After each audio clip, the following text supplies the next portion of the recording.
Hi guys, I'm Orlando, head chef of the Tropical Sushi kitchen. I want to show you how we do sushi here. Let's go! Guys, it's very important to check the rice is not too soft and too hard.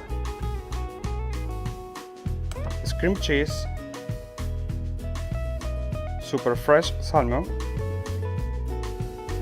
cut the avocado, the small one in the medium, the rest of the avocado in the corner. You need to take with your fingers medium of the nori to hold the nori with the rice, with the mat rolling, okay? And then you can start to rolling like this. And put a little bit cream cheese in the top. Make sure to stick it, the plantain in the roll, okay? Every time you cut your roll, the knife must be wet and clean.